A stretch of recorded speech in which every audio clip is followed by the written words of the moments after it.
साहिब की बंदगी बंदगी बंदगी साहिब सदगुरु कबीर साहेब अजन्मा पुरुष छे। सौथी पहलो सिद्धांत कयो कबीर साहेब कदी माताना उदरे आवता नथी।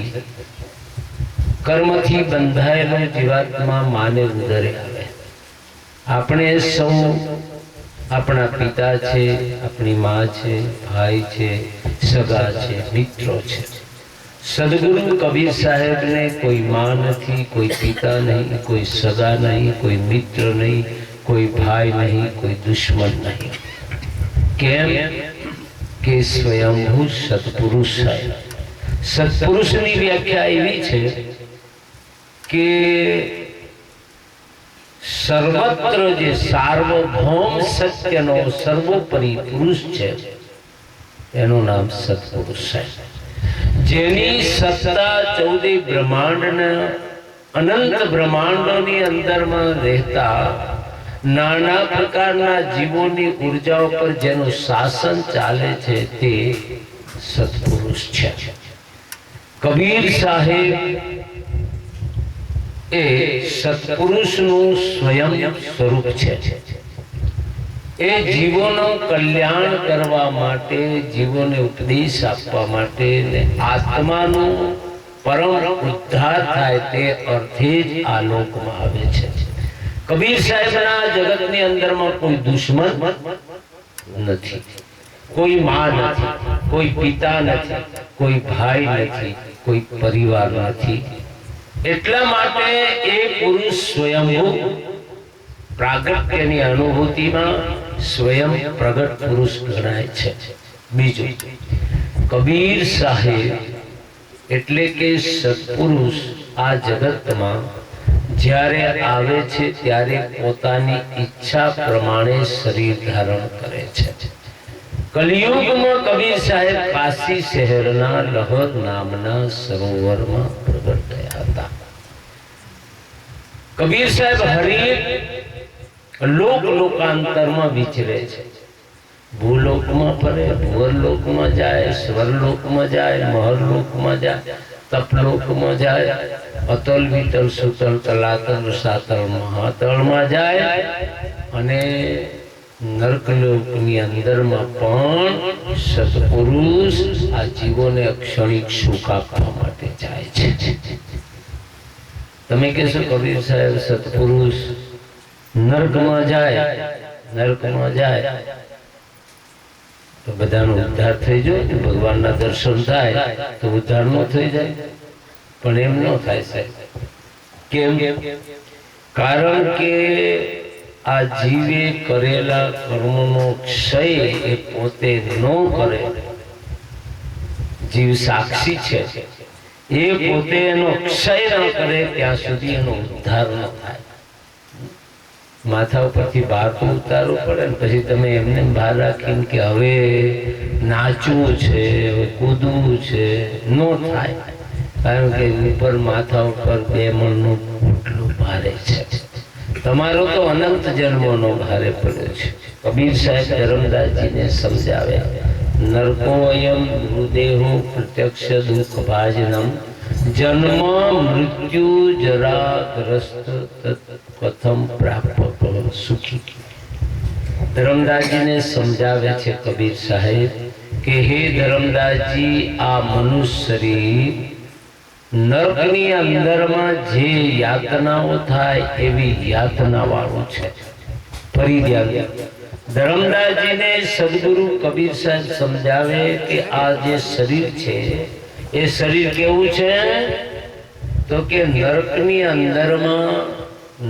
अंदर में जे कष्ट पड़े छे एवा कष्टदायी पदार्थों भरेलो आ मानव देह छे। तो धर्मदास जी पूछे भगवंत नरक केवुं हशे? मनुष्यनु कष्ट तो खरुं, तो नरक केवुं हशे? केवा प्रकारनी नरकनी प्रक्रिया हशे? ए समजाववा माटे सद्गुरु आदेश आपे।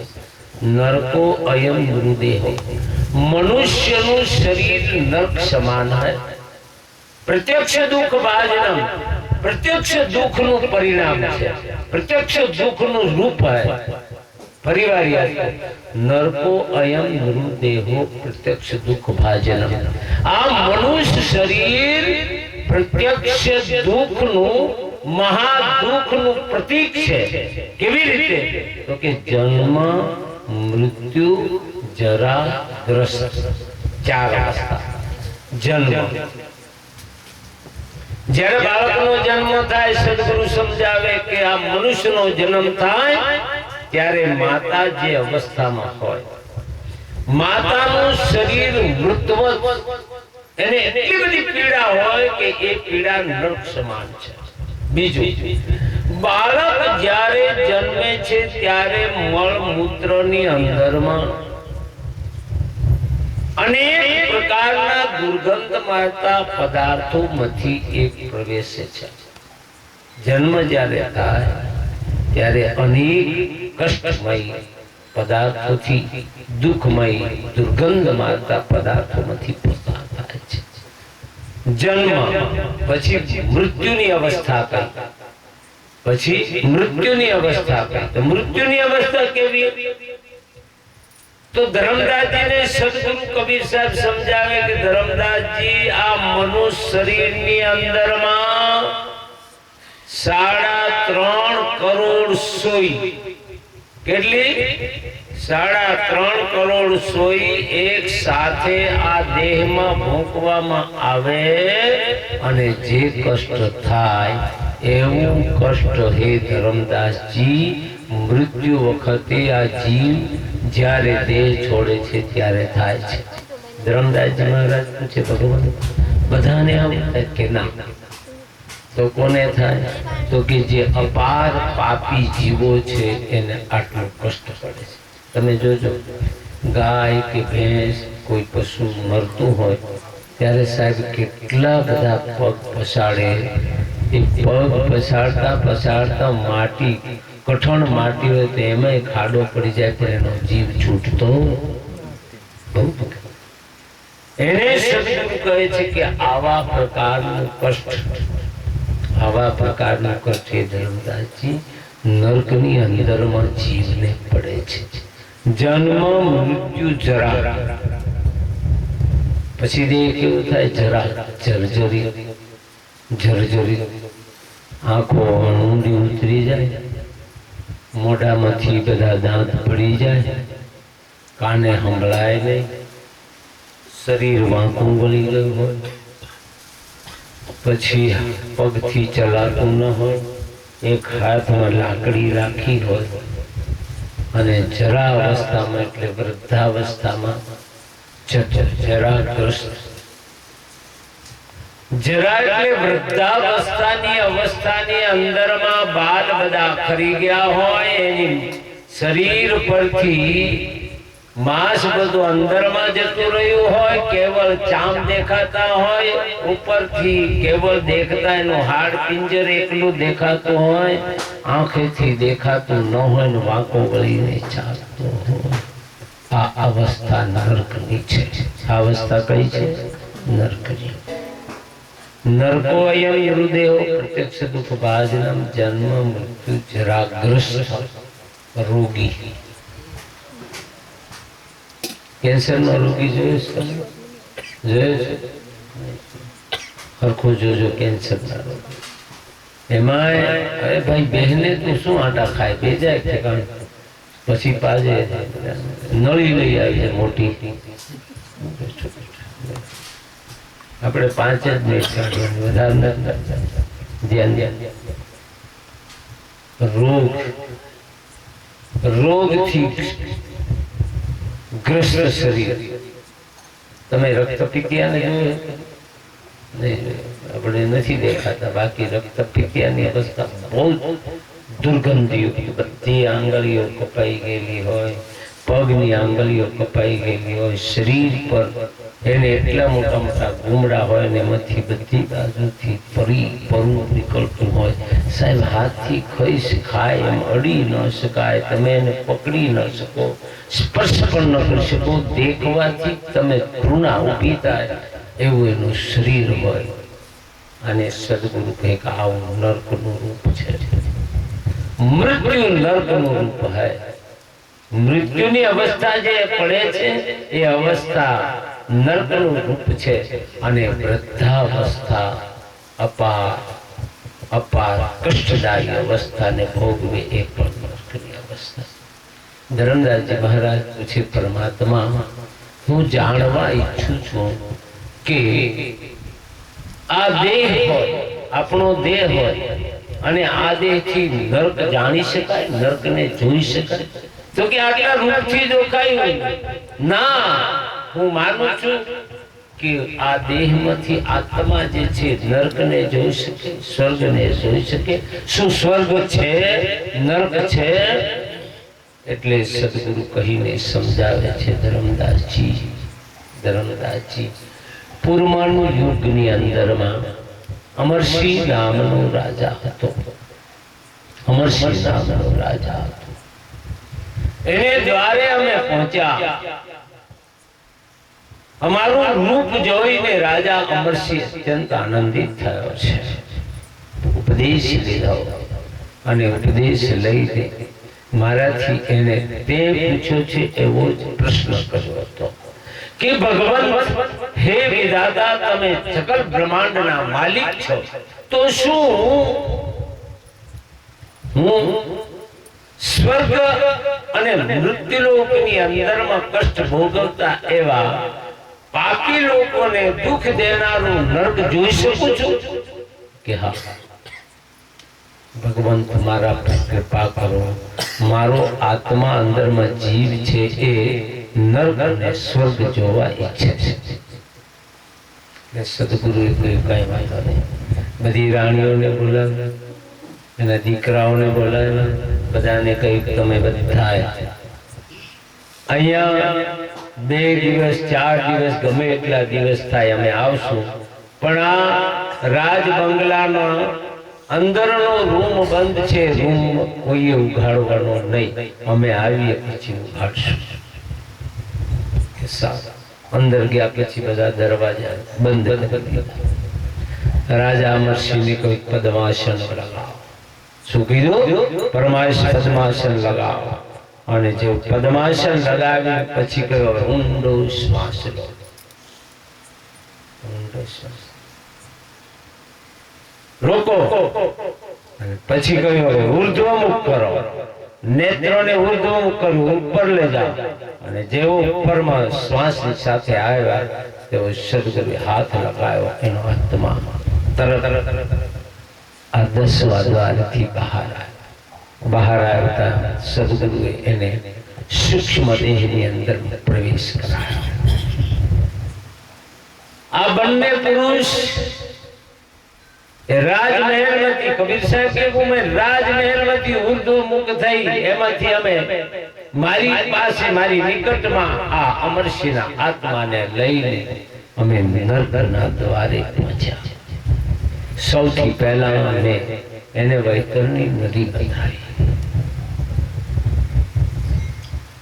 ધર્મદાસજી, અમરસિંહનો આત્મા જ્યારે ત્યાં મારી પાસે આવ્યો, એટલી બધી દુર્ગંધ હતી, જે નદીની અંદરમાં અનેક કરોડો ખોપરીઓ અને દુર્ગંધ મારતા વિષ્ટા, મળમૂત્ર, લોહી અને હાડ પિંજરોથી વહેતી એ નદી જોઈને થરથરવા લાગ્યો હતો.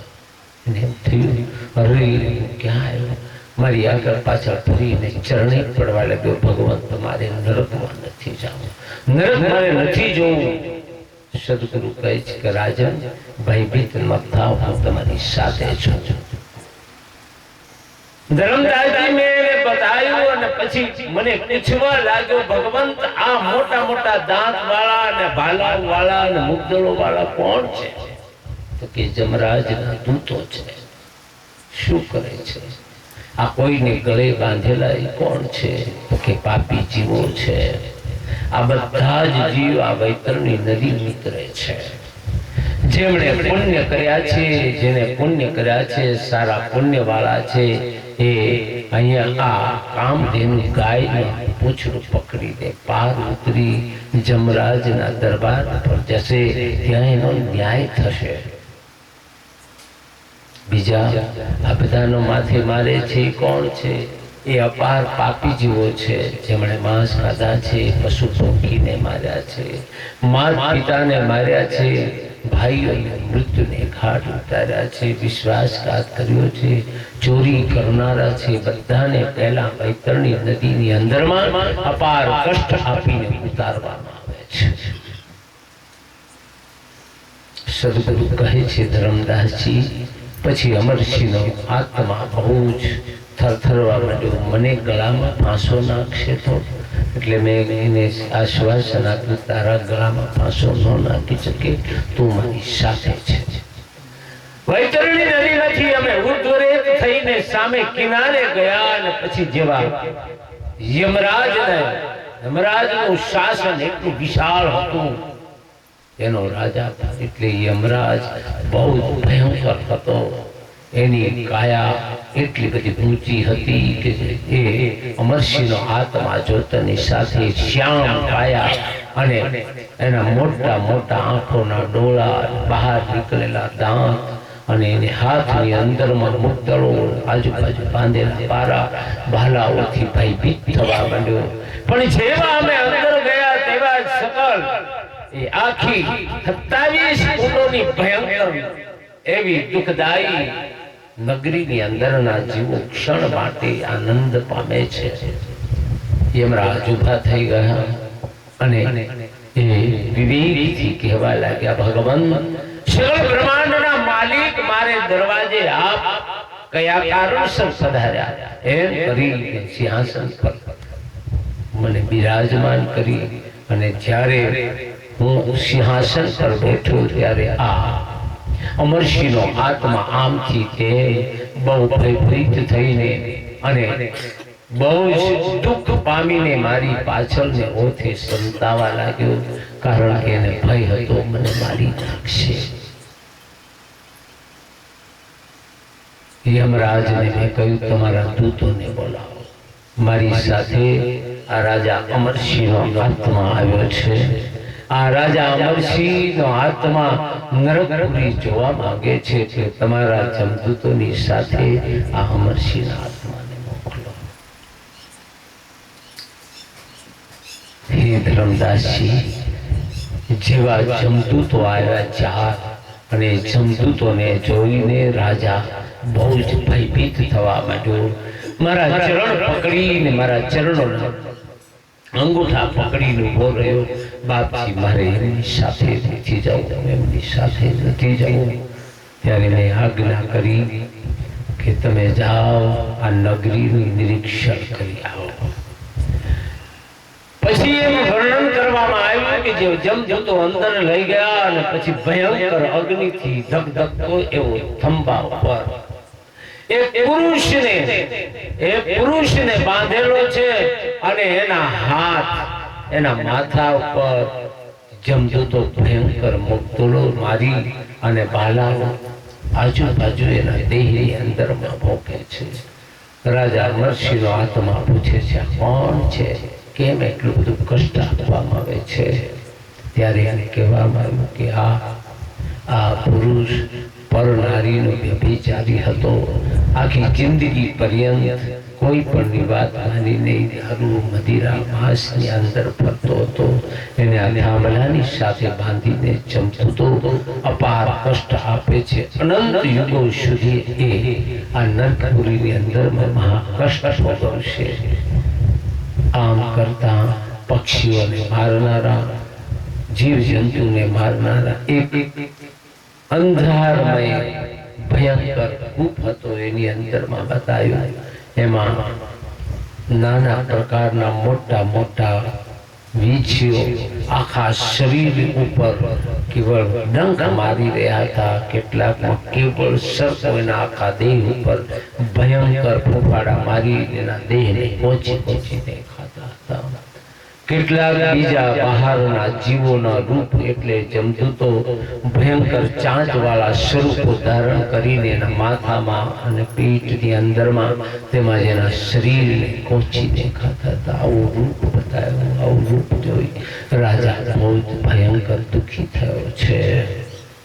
પાછા એને કહ્યું હવે મારે બીજા રૂપ જોવા નથી એમ કરીને હે ધર્મદાસજી એ પાછા વળ્યા. શરણે પગે લાગી થરથરવા લાગ્યો અને કહ્યું ભગવંત મને મૃત્યુ લોકમાં લઈ જાઓ, મારે રોકાવું. અમે ત્યાંથી યમરાજની રજા લઈ સ્વર્ગમાં ગયા છીએ અને ત્યાં ભગવાન વિષ્ણુ અને લક્ષ્મીજી બહુ જ આદરપૂર્વક વિવેક કરે છે.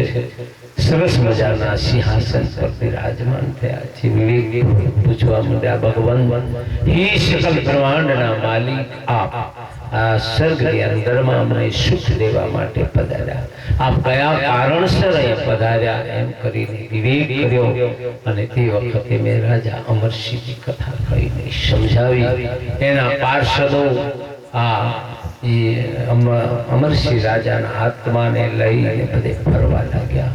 ત્યાં મહા સુખ ભોગવતા અને અપાર સ્વયં પોતાની ઈચ્છા પ્રમાણે વહન કરતા વિમાનોમાં ફરતા દૈવી આત્માઓ અને મહા સુખ વાળા આત્માઓને જોયા. એ બધું અમરસિંહનો આત્મા પૂછી ભગવંત પાસે આવી એટલે કે મારી પાસે આવીને કહેવા લાગ્યો કે હે પરમાત્મા હવે મૃત્યુ લોકમાં જવું નથી, મને અહીંયા મૂકતા જાઓ, અહીંયા ગમે છે. એટલે હે ધર્મદાસજી મેં તે વખતે એને કહ્યું કે અહીંયા રોકાવા જેવું નથી, તારે અહીંયાથી પણ આથી પણ પરે એક સતલોક દ્વાર છે તેની અંદરમાં તારે પ્રવેશવું. અહીંયાથી તો ફરી પાછું મૃત્યુ લોકમાં જવું પડે. એટલા માટે હે રાજા ફરી આપણે મૃત્યુ લોકમાં જઈએ. અહીંયા આવ્યા પછી 5-6 દિવસે રાજાના દેહની અંદરમાં એનો સૂક્ષ્મ દેહ છોડીને આત્માને અંદર પ્રવેશ કર્યો. જાગૃત થયો અને જાગૃત થયા પછી એ દુનિયા જોઈ મારે ચરણે પડ્યો છે. મને વિનય કરવાનો ભગવંત હું ક્યાં હતો, ક્યાં હતો, ક્યાં હતો, ક્યાં હતો. તમે બધા બધે ફરી આવ્યા છો સાહેબ. આનંદ લીગોથી તમે ફરતા આવ્યા છે. આ ભવે તમારાથી બને તો હરિભજન કરજો, ભગવાનનું નામ લેજો, સતનામ સતનામ સતનામ મંત્ર જપજો. કોઈની ઈર્ષા કરવાની નહીં. દારૂ તાળી માંસ મદિરા કદી કોઈ ખાતું હોય તો એને આદેશ આપીને પાછો વાળજો. પોતાના ઈષ્ટમાં અટલ શ્રદ્ધા અને ગુરુમુખી ભક્તિ કરજો. ગુરુમુખી ભક્તિ, મનમુખી ભક્તિની જરૂર નથી. ગુરુ જે રાહ બતાવે એ રાહ. અને આ દુનિયાની સકલ બ્રહ્માંડમાં સૌથી શ્રેષ્ઠ એવી દૈવી ભક્તિ સતો ગુણી ને સતની ઉપાસના કરવા જેવી એક પણ ભૂમિકા બીજે નથી. એવા સદગુરુ કબીર સાહેબ, સત્પુરુષ કબીર સાહેબની પરમ ભક્તિમાં પોતાનું જીવન ગાળી અંત વખતે સત સત સત સતમાં आत्मा सत है, सतलोक सत है, जीव सत है, सदगुरु सत है, सतनाम महामंत्र सत है.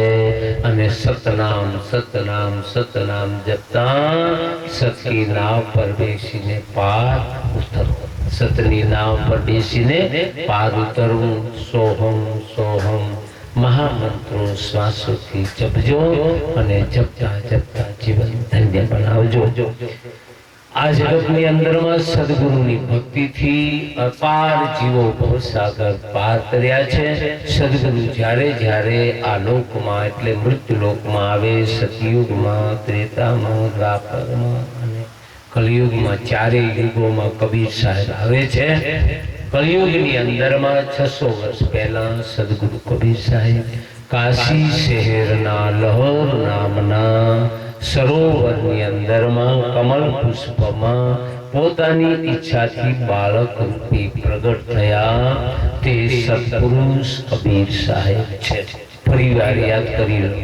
કલિયુગમાં જેઠ માસ પૂનમ તિથિ સોમવારના દિવસે કાશી શહેરના સંવત 1456ની સાલમાં કાશી શહેરના લહર નામના સરોવરમાં શ્વેત કમળમાં સત્પુરુષ આકાશ મંડળથી ઉતર્યા તેજોમય અને બાળક રૂપે પ્રગટ થયા તે કબીર સાહેબ છે. તેની ભક્તિનો આદિ આદર્શ છે. કબીર સાહેબે બધો જ માર્ગ સ્વયંભૂ કાઢ્યો. એમણે ભણવાની વિદ્યાની જરૂર નથી, એમણે સ્વયંભૂ વિદ્યા આપી. યોગની યોગ શીખવાની જરૂર નથી, કબીર સાહેબે સ્વયંભૂ યોગ તમને આપ્યા. આ યજ્ઞોની પરંપરા એ બીજાથી કોઈથી લીધી નહીં, એમણે સ્વયંભૂ આપી. કબીર સાહેબે ભેગ પોતે કોઈનાથી લીધો ને સ્વયંભૂ આપી. કબીર સાહેબે તિલક કોઈથી ન લીધું, સ્વયંભૂ આપી. યોગની પરંપરા તમને ખ્યાલ ના હોય પણ ગોરખનાથજી ત્રિશુલ પર બેસતા તો કબીર સાહેબ આવા કાચા દોરા ડાગા ઉપર સાહેબ આમ લાંબો તોડીને એના ઉપર કિનારે બેસતા આકાશમાં. એ વિદ્યા કોઈ નથી શીખ્યા ને ભાઈ. ગોરખનાથજી પોતાના ગુરુ મચ્છન્દ્રનાથથી શીખ્યા હતા. કબીર સાહેબ માટે કોઈ આવી વિદ્યાને શીખવાનું કોઈ પ્રમાણ નથી સાહેબ કે કબીર સાહેબના આ ગુરુ એમણે આ ઉપરમાં આકાશમાં બેસવાનું શીખવાડ્યું છે. કબીર સાહેબને બધા આ હાથ પગ બધા જંજીરોથી બાંધીને ગંગાજીમાં નાખી દેવામાં આવ્યા તો એ બધા જંજીરો ગળાની અંદરમાં હાથ થઈ ગયા ને સદગુરુ કબીર સાહેબ પદ્માસન વાળીને આકાશમાંથી આમ ધીરે ધીરે ધીરે ધીરે કિનારે ઉતરે. તમારામાં છે આ દુનિયામાં બીજો કોઈ આવો છે સાહેબ જેને કોઈને ઝેર આપ્યું તો ઝેરથી મરી ગયા, કોઈને ઝેર આપ્યું ઝેરથી મરી ગયા, કોઈને આમ બધા ખીલા માર્યા તો ખીલાથી મરી ગયા. કબીર સાહેબને 52 પ્રકારની મુસલમાનો કસોટી કરી. બધી બુદ્ધિ દોડાવીને થાક્યા, મારી નાખવા પણ મારા સદગુરુનો નાશ થયો નહીં. એનું નામ છે સદગુરુ કબીર સાહેબ. આ મૃત્યુ લોકમાં કબીર સાહેબ 120 વર્ષ સુધી વિદ્યમાન રહ્યા અને મગહર શહેરની અંદર અંતર્ધ્યાન થયા. કબીર સાહેબનું શરીર મળ્યું નહીં, કેવળ સાહેબ કબીર નૂર સે ઓઢી ચોકી ત્યો ધર દેની બધાએ તમે નમે પંચભૂતનું દેહ ધારણ કર્યું. કબીર સાહેબે તેજથી ધર્યું હતું, જેવું હતું તેવું આ લોકમાં ધરી દીધું. ફૂલ અને ધોતી હતા. હિન્દુ મુસ્લિમ ભાગ પાડ્યા. આજે પણ હિન્દુઓની ચરણ પાદુકા છે અને મુસલમાનોની કબીર મઝાર અને દરગાહ બનાવેલી છે જેના દર્શન કરવા યોગ્ય છે. કોઈ વાર કાશી જાઓ તો કાશીથી 200 કિલોમીટર અને ગોરખપુરથી 40-45 કિલોમીટર દૂર છે. જાઓ તો કબીરનગર જજો.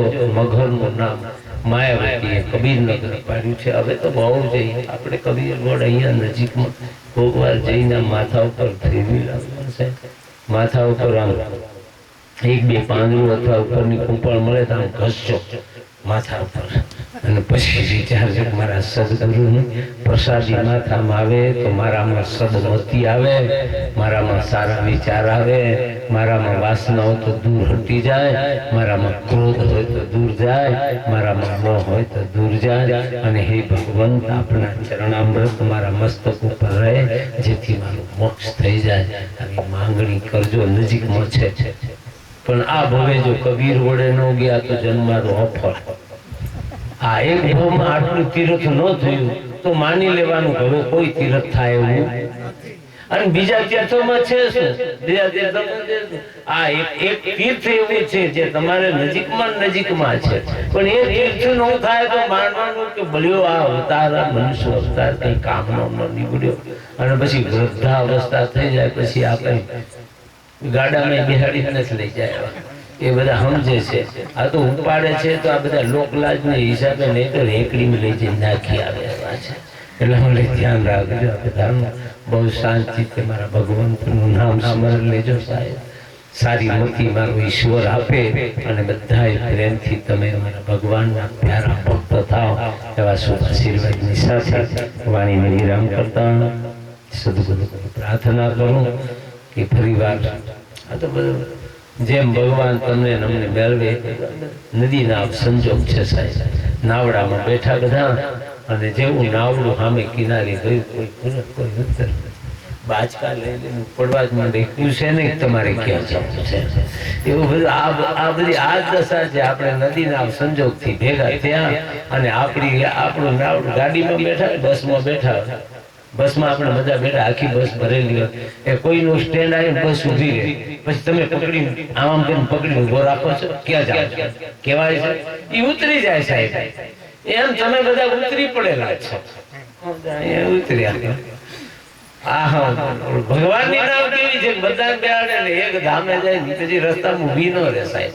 એ ક્યાંય ઊભી ન રહે, એ સદા સતલોકમાં પહોંચી જાય અને પછી પાછું આવવાનું, એ પછી નો ફરવા આવે. જે નાવડું આવે, ગુરુનું નાવડું આવે, ગુરુ બેહાડે નાવડામાં અને નામની અંદરમાં ભગવાન ગુરુ નામની નાવ આપે ને, નાવમાં બે દરવાજાની બહાર આંધળો હોય ને, આંધળો માણસ એ પૂછતો ફરે કે મારે અમદાવાદ જવું હે, બસ છે, બસ પેલો દેખતો કે હા કે અમદાવાદ બોર્ડ છે, આવો બેસા, દરવાજે છે અંદર મૂકી દે.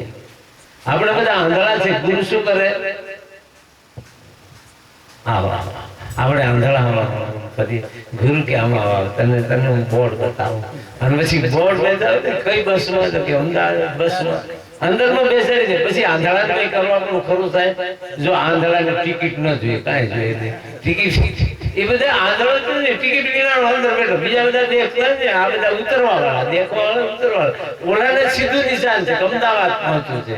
એ રીતે ગુરુદેવે આંધળા હતા, બધાને બેહાડે શબ્દના નામની અંદરમાં બેસાડીને કઈ હવે ઉપડવા કયા સતનામના બોર્ડ વાળી, સતનામના બોર્ડની બસ હતી. બસમાં, ગાડીમાં, પ્લેનમાં બેહાડ્યા અને અહીંથી ઉડીને સાહેબ હવે નક્કી થઈ ગયું કે અહીંથી ઉડીને સીધું અમેરિકા જાય.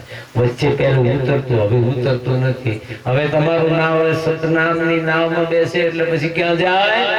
સતલોકમાં સીધું પહોંચી જાય. પછી રસ્તામાં ઉતરવાની કઈ જરૂર નહીં. ના ભૂલોકમાં, ન ભુવરમાં, ન સ્વરમાં, ન સ્વર્ગમાં, ન તપલોકમાં. શું કરવા ઉતરવું? તપલોક કરેલું ફરી પાછું બધું ભોગવી પછી પાછું અહીંયા આવે ત્યારે માતાના પેટે અવતરે પાછું કે ઘોડિયામાં હવે આવો થોડું કરવાનું. મરી ગયા સાહેબ. આ હજારો જન્મો આમ ભોગવતા થાકી ગયો. હજી આ જીવને એમ નથી થતું કે હું અહીંથી જતો રહું, હજી એને ખાવું, હજી પીવું, હજી ભોગવવા, હજી ખાવું, છોકરાને પરણાવવા, દીકરાને દીકરો પરણાવો, ભોગવો, હજી મારો પરણો નથી, પરણાય ક્યાં સુધી પરણાવે? બહુ ખતરો છે સાહેબ આ જિંદગી. તમે જોજો ખરા. એ કે 4 પેઢી જોઈ તો શું થઈ ગયું? 4 પેઢી જોઈ તું દર વખતે આવતો 5 જોતો હતો. ભૂંડડી જોજો તમારે તો હવે આધી કે 5 પેઢી તો ભૂંડડા જોજો. 8 એક આરે 8 છોકરા, 8 બચ્ચા, પછી બીજા વર્ષે 8, ત્રીજા વર્ષે 8. ગણતરી તો ઘણો 20 વર્ષની 10 વર્ષની કેટલા બચ્ચા ને કેટલા, પછી એના દર વર્ષે થાય, બીજા વર્ષે પછી ત્યાં ચાલુ થાય, પછી ત્રીજા વર્ષે બીજું ચાલુ થાય, ચોથા વર્ષે એવું કઈ તમે મૂક્યું જ નથી આવતો. એમાં પછી અહીંયા ત્રીજી ચોથી પેઢી શું? બધી પેઢીઓ જ છે બધી. અરે તારી પેઢી તો ક્યાંય ચાલતી ચાલતી, આપણે બધા ડોહા થઈને મર્યા હોય એની પેઢી નહીં ચાલતી. આ અહીંયા ઘોડિયાની અંદરમાં રોતો હોય ને બધા ગાડી બેઠા લહેર કરતા હોય એના છોકરા. અમારા દાદા ગુજરી ગયા, એ ગાડી મૂકી ગયા, બસ આ બધું સરસ મજાનું બંગલો મારા દાદાએ બનાવ્યો. ઓલો દાદો ઘોડિયા કે ભૂતો હોય, એ બધા ખરાબ કરેલા હોય તો ભંગિયા કે તમે જોજો ભગવાનના ખેલ બહુ અક્કડ છે, ભગવાનના ખેલ ધ્યાન રાખજો. એટલા માટે કર્મ કરતા પહેલા 10 વાર વિચારવું મારે આ કર્મ કેવું છે. ભગવાન ના પાડે અંદરથી તમારો આત્મા ખરાબ કર્મ કરવા માટે તમને ના પાડે, પણ તમે જેવા છો સાહેબ નથી માનતા. અમારું એ નથી માનતા, બીજા ઘરનું તો કોઈ માને જ નહીં, ઘરની બાઈ નું તો કોઈ નહીં માને કે તું તને સમજણ પડે. ગુરુનું ન માને એ પછી ઘરમાં કેમ માનતો? અને ઘણી વાર ન માને સાહેબ, આવું બાઈ કે કામ કરો, ઘણી વાર પછી આવે માથા ભારે, એ આનું ખોટું. અને જગતમાં બહુ જ વિકટ છે, પણ આ કર્યું હોય તો તમારું કામ થાય. પછી આંધળો મનમાં વિચાર ન કરે કે મારે હું ક્યાં ઉતરીશ એમ, કારણ કે હવે બસ સીધી ક્યાં ઉભી રહેવાની. જો સાહેબ બોર્ડ નથી વાંચ્યું, કાંઈ વાંચ્યું નથી, કેવળ ગાડી બેસી ગઈ, ઓલાએ બતાવ્યું કામ બે જાય, કામ પૂરું. એમ ગુરુ તમને શાંત કરે ને આ નામના મંત્ર જાણ કરતા ઉતર્યો ભગવાન. આટલો વિશ્વાસ પછી ઈ આંધળાને પછી અવિશ્વાસ નથી આવતો સાહેબ. ઈ બેહી રહે શાંતિથી, બસ ઊભી થાય ને ઉતરી ગયો સતલોકમાં. એમ તમારે ગુરુ મંત્રની અંદર વિશ્વાસ કરવો પડે, ગુરુ પર વિશ્વાસ કરવો પડે, અને જે નામનું બોર્ડ છે ને ત્યાં તમારી ગાડી જાય. પછી તમે ધાવડી ધાવડી ધાવડી, અંબા અંબા અંબા, કાળી કાળી કાળી, મેલી મેલી મેલી. મને તો કોઈ ધૂત આવે છે, કોઈ કે મને હનુમાનજી આવે, કોઈ કે મને પીડીલો આવે, કોઈ બધા કેટલા આવે એ કઈ ખબર નહીં. ચુડેલ આવે, ચુડેલની માં આવે, એનો બાપો આવે, દશામાં સાહેબ. એને દશામાના બોર્ડ વાળો ક્યાં જાય? મને ઈ ગયો તો હવે દશામાનું બોર્ડ લગાવ્યું ને એમાં બેહો, પછી ક્યાં જાવ? આ બીજા બધાને હેરાન કરે. દશા ઈ કે મને દશા બેઠી, દશા બેઠી, દશા દશા બેઠે તને શું થાય? નથી માનતા બધા, કોઈ માનતા નથી, એટલે બહુ દિક્કત છે. તમે જોજો ખરા, તાલ કરજો. આંધળો માણસ ને આને શું સમજાવું? તમે વિચાર કરો. 10 દાડા પૂજે, બીજો 10મો દિવસ થયો નથી કે માથા ઉપર માતાજી અને ઊંધી પડે કે સોતી પડે, કઈ જોવાનું નહીં સાહેબ. પાણીની અંદરમાં નાખી દીધા પછી પાછું બધું ખંખેરી પાછું ઘરે આવતો ઓલી મારી સવારમાં વહેલા 10મો દિવસ થાય ને તો બહુ જોયું. કોઈ કોઈ ટોપલામાં, કોઈ બકડીયામાં એમ મૂકીને જાય ને પછી બકડીઓ પાછી લેતી આવે. ભાઈ મને આપણે કે તપેલા છે બકડીયા છે નાખી દે, કોકને કામ લાગે નહીં નાખે. એ તપેલું પાછી લાવે, બકડીઓ પાછું લાવે, અને ઓલું એકલું અંદર બિચારા કેવી દશા થાય. તમને સાહેબ, તમને કોઈ બકડીયા બેહાડી નદી નાખી દે તો માતાજી એવા છે. માતાજી એમ નથી કરતા, ઓલી ઉપાડી ને રસ્તામાંથી ત્યાં નાખવા જાય ને ગળું પકડી સીધી અંદર એક વાર કાઢ્યું, આમાં તો બધા બંધ થઈ જાય. કોઈ નાખવા જ ન જાય. કયો જોઈએ ના જાય? એકાદ વાર જો માતાજી એમ કરે કે જેવી નાખવા જાય અંદર નથી નીકળી, ગળું પકડીને અંદર ડુબાડી દીધી, એક બાઈમાં ડુબાડી કામ પૂરું. કે હવે માતાજી ન કરાય, પણ હવે થતું નથી. ઓલી માતાજી બિચારા ઈ શું કરે? એ બિચારા માટીના ઈ બેહાડે તો બે, ખવડાવે તો ખાય નહીં, પીવડાવે તો પીવે નહીં, બોલાવે તો બોલે નહીં, ચડાવે તો કે જે ચડાવી. એ કે આમાં શું બનાવે ખબર છે? રૂઈ લઈને આમાં આવો જાડો, પછી આ પાતળો, હાર નો હાર નહીં, ઈ ચાલે 2-3 દિવસ. તેમાંથી 2-3 દાડા આમ કરે, 2-3 દિવસ આમ કરે ને ત્યાં દિવસ પૂરા થાય છે. પછી દાદા બધું કરે. આખા વર્ષ સુધી યાદ કરવાનું જ નહીં કે માતાજી પાણી શું કરે. 9 આવે તેથી 9. મારે તમને કહેવાનું એટલા માટે છે કે ભાઈ સાહેબ, તમે ઉજાગર છો. આ અંદરનો આત્મા એટલો બધો ઉજાગર છે ને, આવું બધું અજ્ઞાન દશા ક્યાંથી શું કરી તોય હજી માને. તમારા જેવા મોટા મોટા માને સાહેબ. હવે મારે શું કહેવાનું? આમ કલેક્ટર જેવા માણસો એમ કહે કે મારા ઘરમાં મારી પત્ની છે એને બળગાડ છે. બોલો, હોય કલેક્ટર જેવો માણસ જે કેટલાય માણસોને દરરોજ સમજાવતો હશે, એનો ઓર્ડર આપતો હશે, ઈ માણસ એમ કે મારી પત્નીને વળગાડ છે, મારે એને હું કેવું? મેં સાહેબ તમને વળગાડ લાગ્યું છે, એને તો નથી. તમારી પત્નીને કહેજો કે તમારી નજર, તમારી પત્ની જઈને કહેવાનું તારી નજર મને લાગી છે, બાકી કઈ લાગ્યું. આ બધા દુનિયા સાહેબ એટલી બધી. કબીર સાહેબ તો આ બધા ઘણા પ્રસંગો છે સાહેબ. બહુ હરકો પડે, ભૂલી ભૂલી દુનિયા ભુવાન દીવાની. કબીર સાહેબ કે આખી દુનિયા એક ન ભૂલ્યો, દૂજો ન ભૂલ્યો, ભૂલ્યો સકલ સંસારા. કહે કબીર એક ન ભૂલે મેરા ભક્ત. મારો ભક્ત હોય, મેં એને કહ્યું હોય, મારી વાણી વાંચી હોય, મારો ઉપદેશ સરખો કર્યો હોય, એને આવી કઈ ભૂલવાની જરૂર પડે? બાપુ કલેક્ટર થયો હોય પણ જ્ઞાનથી થયો. જ્ઞાન તો હતું જ નહીં. જ્ઞાન એને ક્યાં આવ્યું છે? જ્ઞાનની વાત સાહેબ હજી તમારા આપણામાંથી હજી કબીરપંથી હજી કેટલા કેવા છે એવું નથી. એ શું કહે? મારી માં બેહવા માંગે, મારા બાપાને બેસે એ કેમ બેહાડવા? મારા ઘરમાં કેમ કેમ એટલે શું કરવાનું કે એનું શીતળ બેહાડવાનું મારા બાપાને. મારે ત્યાં અમારા ઘરમાં મારા દીકરાની બધા બધાને નડે છે બહુ. કોકના ઘરે જઈએ ને તો ગોખલો હોય ને ત્યાં ઓલી બાઈઓ છે ને ગુણ કાઢી લે, અહીં કોણ છે? અમે ગુરુ શું ગુણ? ના, અમારા દાદા બેઠા છે કે નહીં સાહેબ? સાચી વાત કરું છું હું તો. અમારા દાદા બેઠા છે. દાદા શ્રીફળ બેહાડેલા દાદા, એટલે અમારે મર્યાદા રાખવી પડે. હવે તમે વિચાર કરો કે શું થાય, તમારું થાય શું એ વિડીયો લે. આવું કઈ છે જ નહીં સાહેબ. આત્મા તો અઝર હે, અવિનાશી, અમર છે. આત્મામાં મહાન તાકાત છે. હાથીની અંદરમાં એક ઝીણો એવો આત્મા, નરી આંખથી ન દેખાય એવો આત્મા હાથીને આમથી તેમ દોડાવે એટલી તાકાત તમે ધરાવો સાહેબ. અને ઈ ઓલા શ્રીફળની અંદર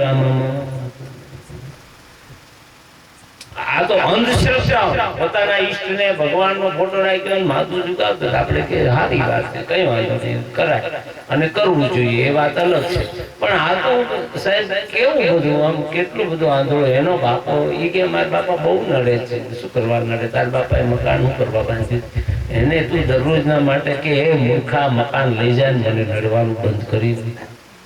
કેવું જોઈએ નહીં? એ તમને નડે, આપણો બાપો આપણને નડે તો આપણા બાપાને કેવું છે કે મૂર્ખ તારે મકાન જોતું હોય તો ઉઠાઈ જાય, મારે નથી જોતું, પણ તું મને નડવાનું બંધ કરી દે. શું કરવા નડે મને? એ નડે શું કામ? એ કઈ નડતો હશે બેટા, કઈ ખોટી, તદ્દન ખોટી વાતો. આની પાસે કે મારી માં વળગી છે, એની માં વળગી, ફઈબા વળગે, કાકી વળગે, મારી દાદી કે મારી દાદી એટલે છેલ્લા બહુ કર્યું. કે શું કર્યું? કે આને કરી દીધું, નાને કરી દીધું. તારી દાદી ના આવડતો તારે શીખી લેવું છે ને. આ બધી આ અંધશ્રદ્ધાની વાતો હું તમને કરું છું કે આ જીવ કેટલા બધા ક્યાં ફસાયો, કેટલી બધી પ્રક્રિયાની અંદરમાં ફસાયો. માં કહે તેમાં ફસાયો, ભાઈ કહે તેમાં ફસાયો, ભૂત કહે તો એમાં ફસાયો, દોરા ધાગા કર્યા તો એની અંદર ભૂત કે બહુ ધૂણે. એ કેમ બધું કહી દીધું તે વખતે. હું કીધું કે તમારી નજીકમાં જે લીમડા વાળું કોઈનું ઘર છે તો સાહેબ લીમડા વાળું ઘર તો હોય જ. આપણે બોરડી વાળું ઘર છે, બોરડી વાળું એ હોય. પીપર વાળું ઘર છે, આજુબાજુ જોઈએ તો ગમે તે ગામમાં એકાદ જણનું પીપર વાળું ઘર હોય જ ના હોય. બસ એ જ છે, એવડો સમજી જાય કે આ જ છે. અને પછી સાહેબ ઝઘડાનું રૂપ આમાંથી ધારણ થાય. ઝાડ તો ગમે ત્યાં ઉગે, કઈ દરવાજામાં ઉગે, ના બાજુમાં સાઈડમાં. એ કે બોડી પાછળ, ઘર પાછળ ન જોઈએ. લો બોડી શું ઘરમાં ભારે ચડાવાય છે? શું બધા દુનિયા ભગવાન, મને એમ લાગે છે કે આ બધી દુનિયા બહુ વિચિત્ર છે. આમાંથી બચવું હોય તો સદગુરુની ભક્તિ કરવી પડે. તદ્દન બીજું કઈ નહીં જોઈએ, કઈ જોઈએ જ નહીં. ખાલી નામ અંદરમાંથી સ્મરણ કરો, અંદરનો આત્માની ખોજ કરો, એના પ્રત્યે અટલ શ્રદ્ધા. અંદર ઢોલ વાગતા સાંભળો, અંદરમાં અંદરમાં ઢોલ વાગતા સાંભળો. આ ઢોલકાની જરૂર નહીં, આ ભલે ઉભા થઈને જતા રહે ના છે, અંદરનો વગાડો ને કઈ જરૂર નહીં. અંદર વગાડવા વાળો છે એ સાંભળો, અંદર ગાવા વાળો છે એ સાંભળો, અંદરના ગીત સાંભળો. સાહેબ એની અંદરમાં જે આનંદ લહેરથી અંદર બેઠા બેઠા અંદર ગાવા સાંભળો ને બેઠા બેઠા. મારું સદગુરુ કહે એમ કરો, કઈ થોડું ઘણું કરશો તમારે જીવન ધન્ય બનશે. મારા સદગુરુનું નામ લેજો, સતનામ સતનામ સતનામ. અંત વખતે તમારા આત્માનું કલ્યાણનું સાધન થશે. ગુરુદેવ તમને બધાને ખૂબ સુખ આપે એવા શુભ આશીર્વાદની સાથે બસ અહીંયા આપણે વાળી સાહેબ બધું ઘણું બહુ યાદ આવે મને. પછી આવું કંઈક આવી જાય ને પછી એની આખી લાઈન તૈયાર થઈ જાય. પણ આપણે બધા અમારા સદગુરુનું સ્મરણ કરીએ, પ્રેમથી ભજીએ.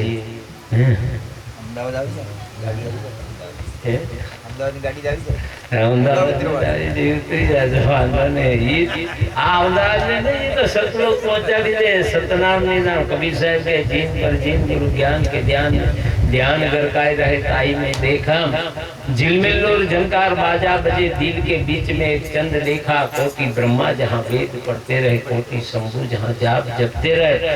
नारद सारद हाथ बांधे कड़े, रावण रंग को कौन गिनता। चंद्र सूरज को गम नाही, जहाँ वेद किताब की कौन सुनता। कहे कबीर कोई संत जन जौहरी, अरे सतनाम की नाव पर बैठ के पार होता। कोई संत सतनाम सतनाम सतनाम, बस एनी नाव पर બેસી ગઈ। સતનામ કયા લોકની? સતલોકની। એની અંદરમાં સતનામ की નાવમાં બેસીને બહુ સાગર પાર થાય એમ નામને જપો અને નામની વચ્ચે બેસી જે દેશનું નામ એ દેશની અંદરમાં જાય। બસ જતી હોય, કોઈને અહીંયા ગોધરા આવવું હોય પણ બસ ઉપર લખ્યો હોય કે અહીંથી ભુજ જશે, ભુજ લખ્યું હોય તો ભુજમાં ગોધરા વાળો માણસ બેહે ઈ કે ભુજમાં ના બેહાય, મારે તો ગોધરા જવું છે। અને ભુજ વાળો ગોધરામાં ના બેહે, કારણ કે એને ખબર છે ગોધરા આવડું જાય છે। અને જેનું બોર્ડ લાગ્યું ત્યાં જાય, એટલે જેનું સ્મરણ કરો ત્યાં જાઓ, બીજું સીધો સરવાળો, આમાં બીજો કોઈ વિધાનનો સરવાળો જરૂર નહીં। જેનું સ્મરણ કરો ત્યાં જવાનું, ભૂતનું કરો। કહે કબીર સુનો નર લોહી, ભૂતવા પૂજે ભૂતવા હોય, ભૂતને પૂજે ભૂત થશો। અને સદગુરુને પૂછો તો સદગુરુના દરબારમાં જશો। સીધો સિદ્ધાંત છે। મારા સદગુરુને નમસ્કાર કરજો, પ્રણામ કરજો, નિત્ય પૂજા અર્ચના કરજો, માતૃ પિતૃની सेवा करजो, हिल में रहना, दे के खाना, नेकी बात सिखा, बधा हળી મળીને રહેજો। સારી વાત લોકોને આપતા જજો અને પ્રેમથી જિંદગી જીવજો। એના જેવું જગતમાં એક કે જીવન સારું નથી। પ્રેમ બધાની સાથે છે, બહુ પ્રેમ રાખો, પ્રેમ રાખો, પ્રેમ રાખો, કોઈનાથી અભાવ નહીં। આ પ્રમાણે જિંદગી જીવજો। માનસિંહભાઈ, લક્ષ્મીબેન, એનો પરિવાર, કુટુંબ आप સૌને બે હાથ જોડીને બંદગી કરે છે। તમે બધા ધન ધર્મ દેશ સંપત્તિથી સદા સુખી રહો। અમારે પૂજ્ય પુરુષોત્તમદાસજી મહારાજ પણ પધાર્યા, સર્વે સંતો પધાર્યા। આ અમારે માનસિંહભાઈ અને લક્ષ્મીબેન પ્રેમને આધીન હૈ અને બહુ મહેનત કરી, બહુ પ્રેમથી બધાને આનંદથી બોલાવ્યા। તે બદલ આખું કુટુંબ સુખી રહે, શુભ આશીર્વાદની સાથે સદગુરુને પ્રણામ કરું કે અમારી બધાની પ્રાર્થના આપ સ્વીકાર કરી આપના દરબારની અંદરમાં પરમ શાંતિ આપજો। એવા ભાવની સાથે બંદગી સાહેબ, બંદગી સાહેબ, બંદગી સાહેબ, બંદગી સાહેબ।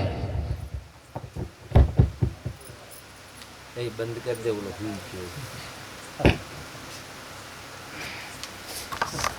એ પ્રસાદ અંદર હોય તો લાવો। હવે તમે બધાને વિવેક કરી